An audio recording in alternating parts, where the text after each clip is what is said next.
안녕하세요. 렌터입니다. 오늘은 스틱이라는 책을 가지고 왔습니다. 원제는 Made to Stick입니다. 원제를 번역하면 달라붙게 만들어라 인데요. 바로 우리의 머릿속에 이미지를 착 달라붙게 만들어라 라는 것입니다.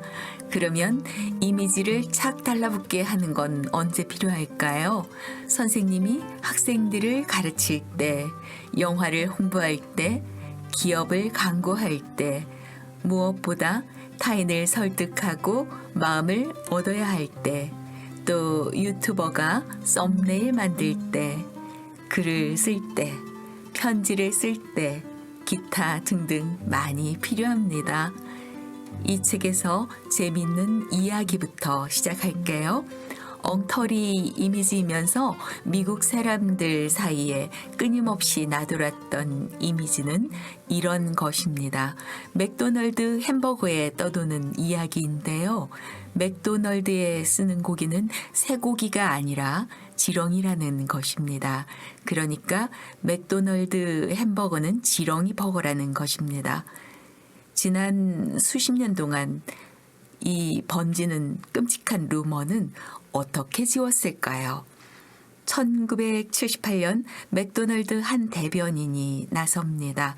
이 루머에 대해서 그야말로 어불성설이며 사실무근인 헛소문이라고 비난했습니다. 그런데 여기까지 듣고 나니 어때요? 지렁이 버거가 머리에 남는지요? 아니면 헛소문이라는 말이 머리에 남는지요? 햄버거 패티에 지렁이를 쓴다는 말이 머릿속에 달라붙었을 겁니다. 그 사람이 말한 것은 아무런 효과가 없고 오히려 지렁이 버거를 더 강화시킬 뿐이지요. 그런데 1992년에 맥도널드 CEO인 레이크 록이 이렇게 말합니다. 우리는 햄버거 패티에 지렁이 고기를 쓸 재정적 능력이 없습니다. 햄버거 고기는 1파운드에 1.5달러지만 지렁이는 파운드당 6달러나 한단 말입니다. 그리고 그는 더 나아가 이런 농담도 던집니다. 만약에 누가 지렁이 버거를 팔려고 한다면 진짜 지렁이 고기가 아니라 쇠고기를 썼을지도 모르니 잘 살펴보십시오. 지금 소개해드린 이야기는 책의 뒷부분 실전편에 나오는 거예요. 맥도널드의 지렁이 버거 사건 떼어내기였습니다. 스틱, 이 책은 칩 히스, 댄 히스 형제가 함께 쓴 책입니다. 도대체 어떤 이미지를 착 달라붙게 하기 위해서 어떻게 해야 하는 걸까요? 히스 형제는 6가지 원칙으로 설명하고 있는데요. 원칙 1, 단순성입니다. 미국의 대통령 클린턴에게는 2가지 문제가 있었습니다.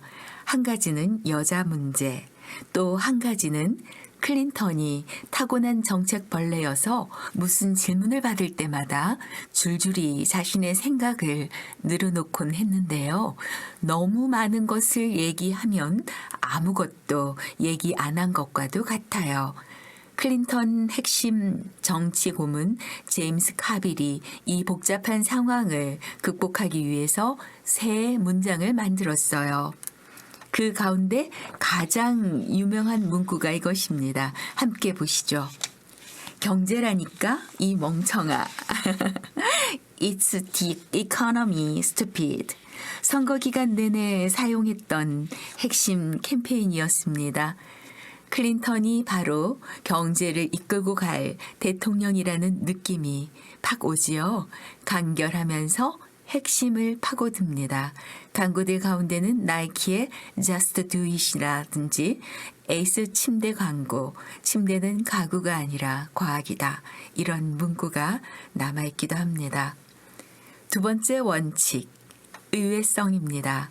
상식이 아니라 허를 찌르는 메시지는 고착성이 강한 스티커 메시지입니다. 어떻게 사람들의 관심을 끌 수 있을까요? 사람들의 관심을 끌고 싶으신가요? 그렇다면 크게 놀라게 하라.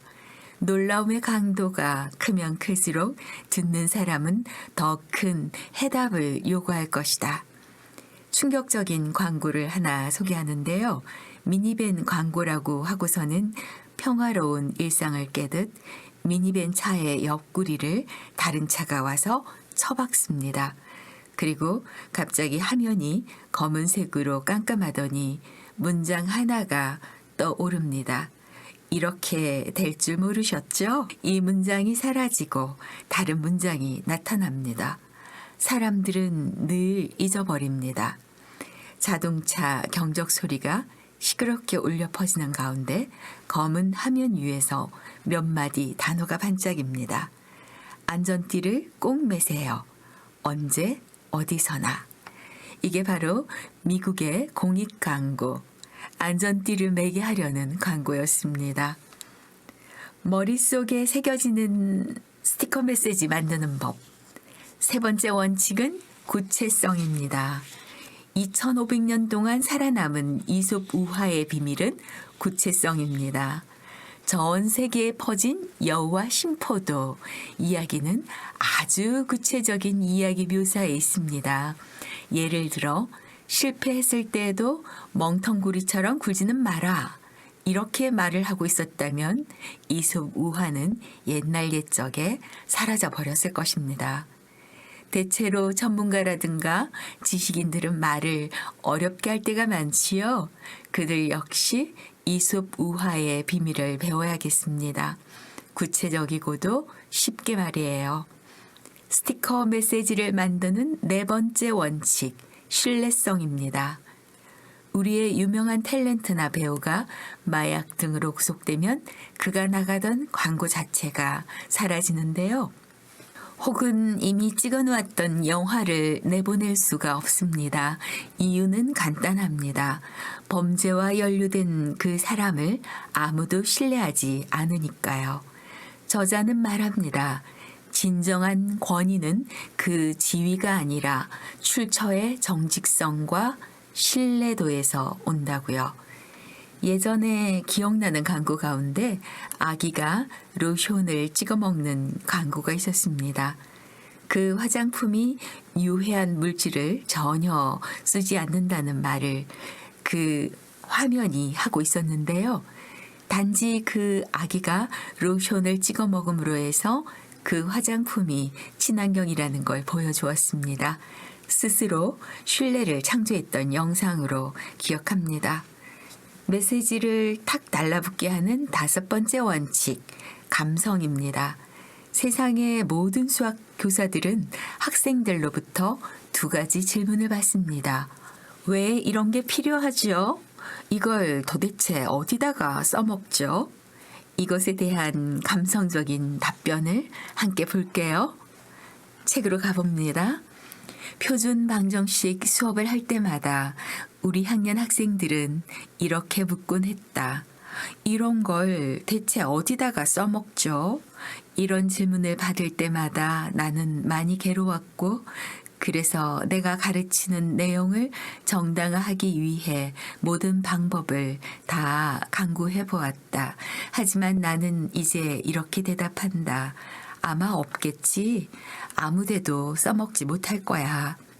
그런 다음 나는 아이들에게 사람들이 역기를 들어 올리며 운동을 하는 것은 어느 날 갑자기 누군가를 그를 바닥에 쓰러뜨리고 몸 위에 역기를 올려놓는 것을 대비하기 위해서가 아니라고 말해준다. 사람들이 운동을 하는 까닭은 미식축구 경기장에서 수비 선수를 넘어뜨리거나 식료품을 나르기 위해 또는 하루 종일 손자를 안아주고도 내일 팔다리가 쑤시는 게 싫어서라고 설명한다. 마찬가지로 너희들이 수학을 공부하는 까닭은 논리적인 사고력을 기르기 위해 그래서 더 좋은 변호사나 의사, 건축가, 교도소장 또는 부모가 되기 위해서라고 말한다. 수학은 정신을 위한 근력 운동이다. 그것은 목적을 이루기 위한 수단이지. 적어도 대부분의 사람들에게는 목적 그 자체는 아닌 것이다. 어떤 메시지를 탁 들러붙게 하는 6번째 원칙, 스토리입니다. 다윗이 골리앗을 이기는 이야기, 서로 원수지간의 종족임에도 이웃을 위해주는 선한 사마리아인 이야기, 사과 나무 밑에서 만류 인력을 발견한 뉴턴의 이야기, 이게 바로 스토리입니다. 새록새록 돋아나는 이야기들을 만들어 보세요. 지금까지 함께 해주셔서 감사합니다. 늘 건강하시고 매 순간 재밌게 사세요. 아자아자 화팅!